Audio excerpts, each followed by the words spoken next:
본문에 보면 그렇게 말합니다. 하나님을 가까이 하라, 가까이 하라. 하나님을 가까이 한다는 것은 이 공간적인 의미가 아니죠. 공간적인 의미가 아니라 마음의 거리, 영적인 거리를 의미한다고 말할 수 있습니다.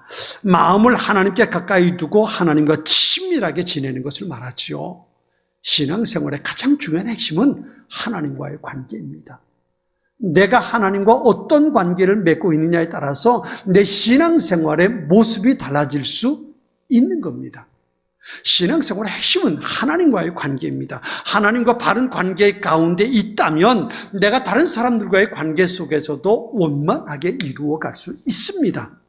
그런데 하나님과의 관계가 온전하게 세워져 있지 못하면, 이 말을 다르게 말하면 오늘 본문에 야고보 사도가 하는 말대로 보면요, 하나님과 나와의 거리가 가까이 있으면 그 사람은 하나님께서 주신 은혜와 행복을 누리며 사는데, 하나님과의 거리가 멀어져 버리면 그러면 세상에 살아가는 모든 삶의 원리가 무너지고 깨질 수밖에 없다는 겁니다.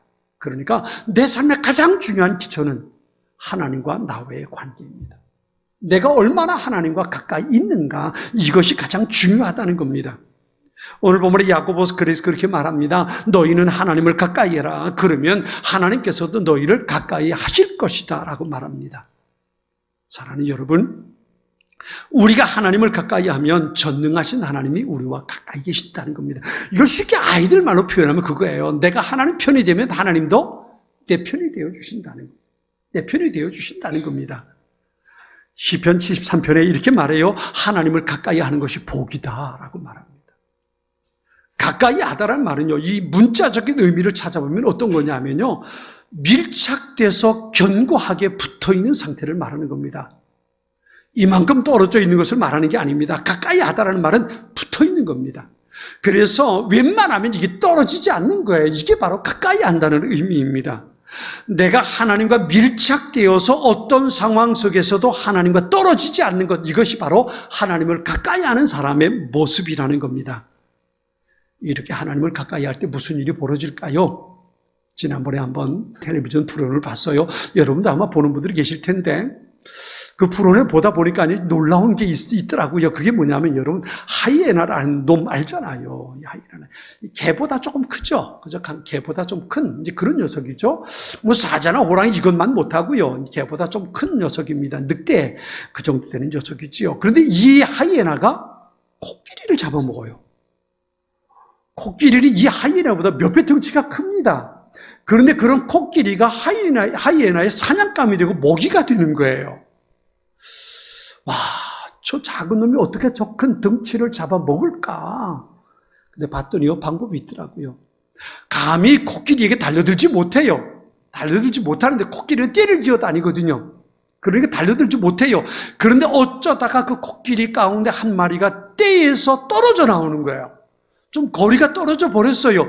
그러니까 하이에나 몇 마리가 달려들어가지고 코끼리를 사냥해 버리더라고요.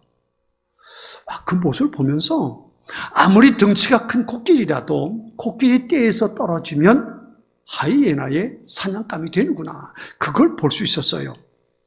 여러분, 이 사탄이라는 놈은요, 호시탐탐 자기의 먹잇감을 찾고 노리고 있습니다. 그런데 내가 하나님과 가까이 있으면 감히 사탄이 우리에게 덤벼들지 못합니다.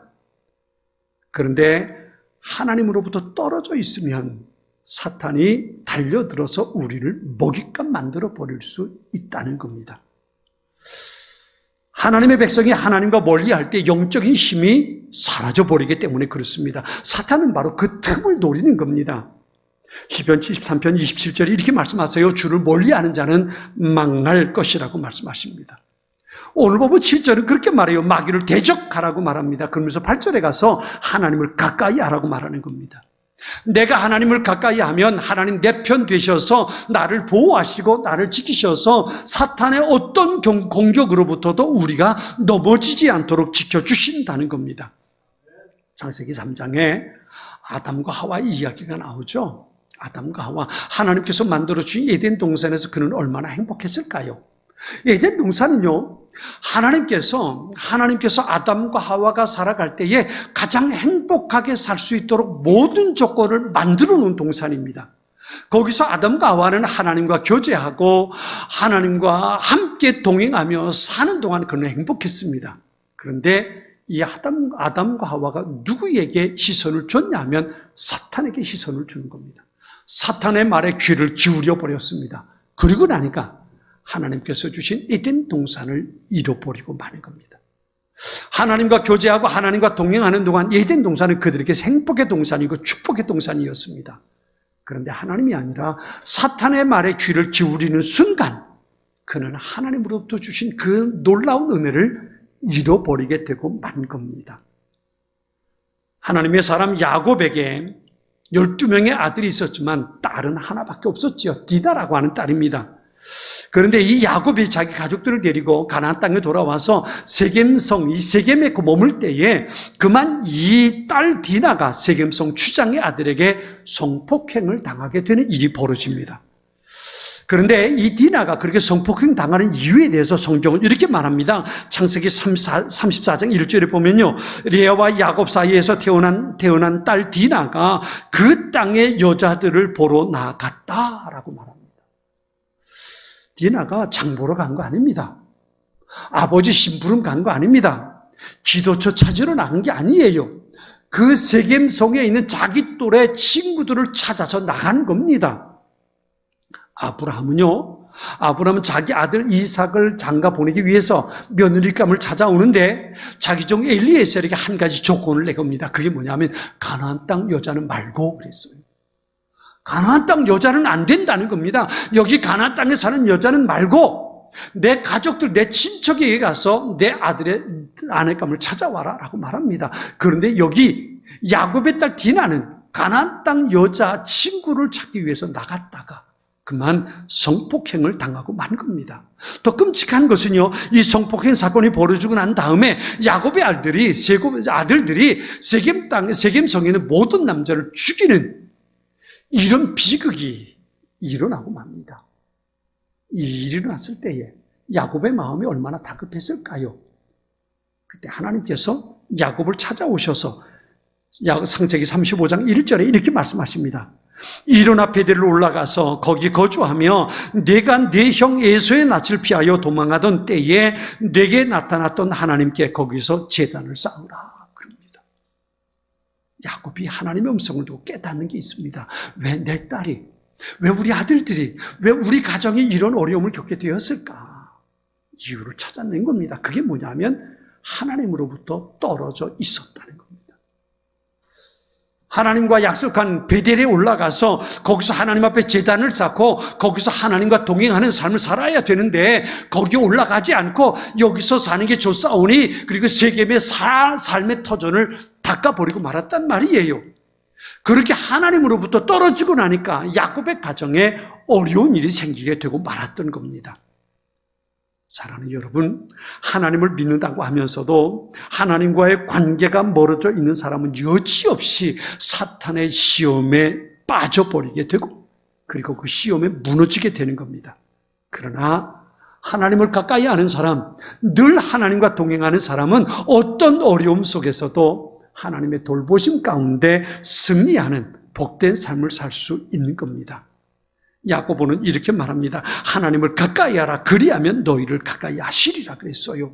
아무리 내가 연약하고 보잘것 없어도 내가 하나님과 가까이 하고 있다면 세상의 어떤 환난과 고난 속에서도 하나님께서 우리를 가까이 하시고 그분이 우리를 보호하시고 인도해 주신다는 겁니다. 우리가 살아가다 보면 정말 내가 어쩔 수 없는 상황에 빠질 때가 종종 있습니다. 이럴 때는 어떻게 하면 좋을까? 도무지 내가 해결할 것이 아무것도 없는데 내가 이렇게 무능하다는 것, 그것을 깨달을 때가 있을 수 있습니다.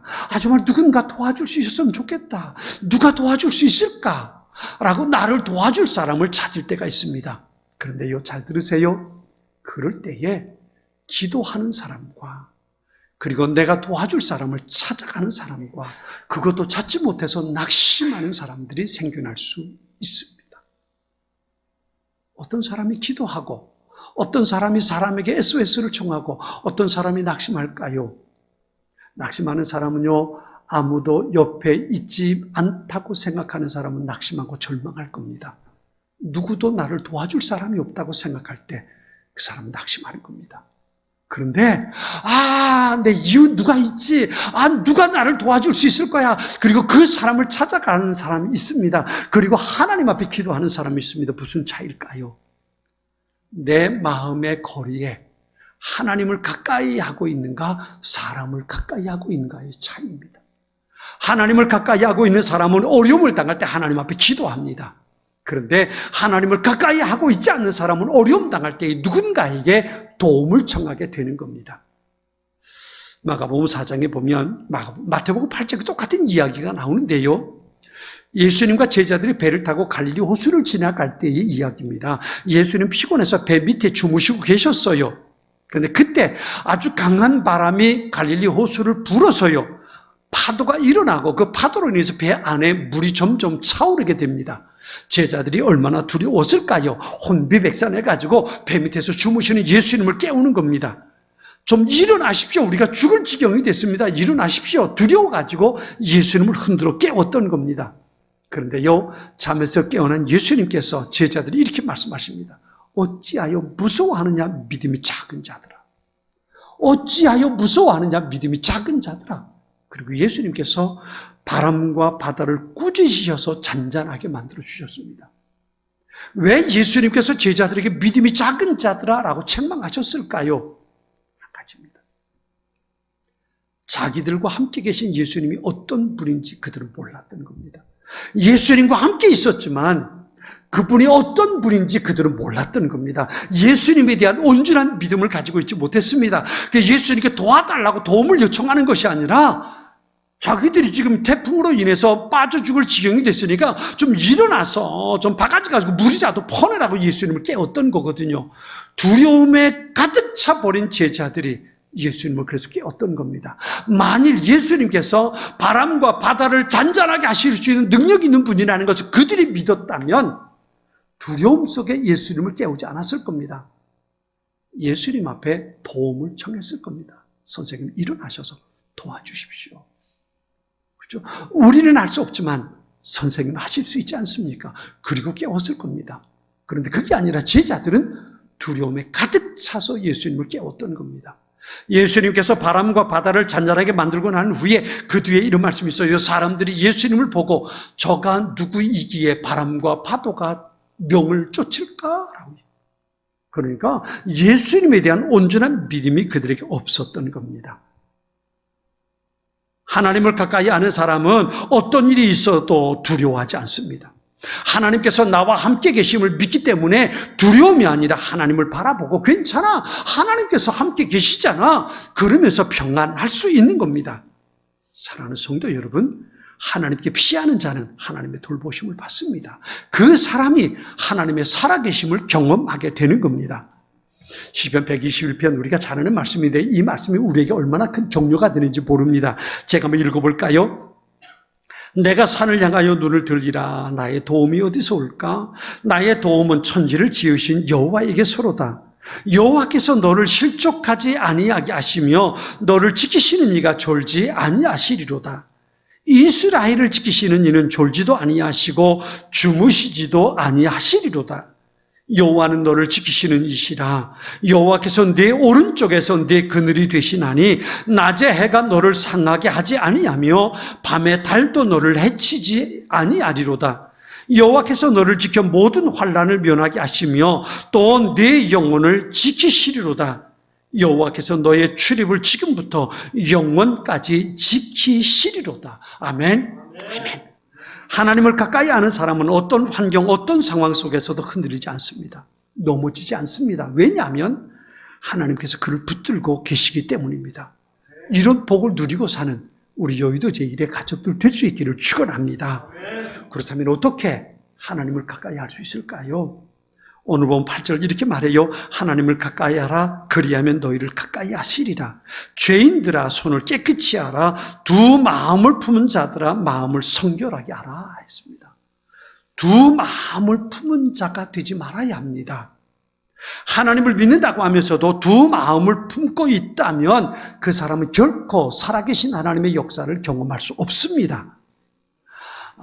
현대 많은 사람들에게 영적인 영향력을 끼치는 토레이 목사님이 이런 말을 해요. 교회 안에 수많은 예수를 믿는 이단들이 있다. 와, 이게 무슨 말일까요?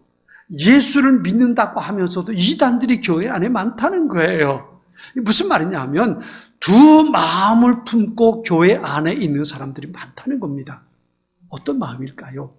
한쪽에는 세상을 품고 한쪽에는 하나님을 품고 살아가는 사람입니다. 이게 두 마음이에요. 두 마음. 세상도 사랑하고 하나님도 사랑하고. 여러분, 어떤 게 그 사람에게 더 중요할까요? 그 사람에게 세상이 더 중요한 거예요. 세상을 위해서, 내가 세상에서 폼나고 멋있게 살기 위해서 하나님이 필요한 거예요. 내가 건강하기 위해서 하나님이 필요한 거예요. 내가 더 높이 올라가기 위해서 하나님이 필요해요. 이 두 마음을 품고 살아가는 사람들이 교회 안에 있다는 겁니다.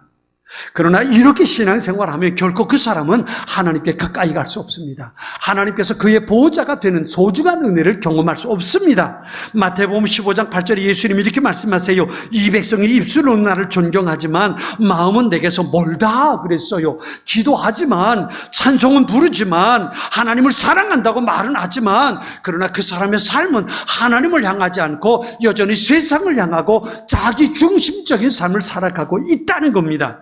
오늘 보면 앞에요. 야고보서 1장 5절로 7절에 이렇게 말씀하십니다. 너희 중에 누구든지 지혜가 부족하거든 모든 사람에게 후히 주시고 꾸짖지 아니하시는 하나님께 구하라. 그리하면 주시리라. 오직 믿음으로 구하고 조금도 의심하지 말라. 그러면서 이렇게 말씀하세요. 의심하는 자는 마치 바람에 밀려 요동하는 물결 같으니 이런 사람은 무엇이든지 주께 얻기를 생각하지 말라.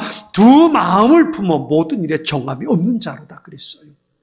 두 마음을 품는 사람, 세상과 하나님을 같이 품고 있는 사람은 아무리 기도해도 기도의 응답을 그는 경험하지 못하게 된다는 겁니다. 그는 살아계신 하나님을 경험하지 못할 겁니다. 하나님이 얼마나 놀라운 분인지, 얼마나 대단한 분인지, 그분이 나를 얼마나 사랑하시는지 이것을 두 마음을 품은 사람은 절대로 경험하지 못하게 된다는 겁니다. 한 율법 교사가 예수님께 찾아옵니다. 그리고 말하죠. 선생님, 어떻게 해야 영생을 얻을 수 있겠습니까? 예수님께서 율법 교사에게 너는 율법에 어떻게 기록된 걸로 알고 있냐? 그랬더니 이 율법 교사 이렇게 말합니다. 내 마음을 다하고 목숨을 다하고 힘을 다하며 뜻을 다하여 주 너희 하나님을 사랑하라. 또한 내 이웃을 내 자신같이 사랑하라 하셨습니다. 예수님이 이렇게 말씀하세요. 내 대답이 옳다. 이것을 행해라. 그러면 살 것이다. 영생을 얻는다는 게 뭘까요? 그것은 바로 하나님의 놀라운 은혜, 살아계신 하나님을 경험하며 살아가는 행복한 삶을 말합니다. 어떻게 하면 그렇게 살 수 있을까요? 그랬더니 예수님께서 이 율법에 있는 것으로 그 대답을 하시는 겁니다. 가장 중요한, 이 메시지 가운데 가장 중요한 게 뭘까요? 하나님을 사랑하는 겁니다. 하나님을 사랑하는 것. 근데요, 하나님을 사랑하는 것만큼 중요한 게 있어요. 그게 뭐냐 하면요. 이 누가복음 10장 27절에 있는 율법 교사가 대답한 것 가운데 이렇게 말합니다. 한번 저를 따라서 해볼까요?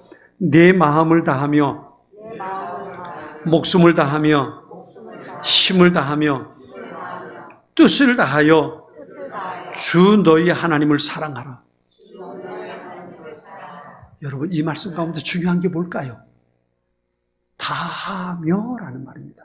하나님을 사랑하는데 어떻게 사랑하냐 하면 내 마음을 다하고 목숨을 다하고 힘을 다하고 뜻을 다해서 하나님을 사랑하는 거예요. 마음을 나누지 말라는 겁니다. 나누지 말라는 거예요. 내 마음 전부를 가지고 하나님을 사랑하라는 겁니다. 내 목숨을 다해서, 내 뜻을 다해서 내가 가지고 있는 전부 가지고 하나님을 사랑하라는 겁니다. 두 마음을 품지 말라는 겁니다. 뭔가 남겨놓고 이거 다 하나님께 하면 나는 어떻게 살라고 이건 좀 남겨놔야지, 그게 아니고 내가 가지고 있는 전부를 가지고 하나님을 사랑하라는 겁니다. 그러면 내가 모든 것을 다 하나님 앞에 드렸으니까 나는 아무것도 없는 것 같을지 모르는데 그 다음부터 누가 책임질까요? 그 다음부터는 하나님께서 그 사람의 삶을 책임지시는 겁니다.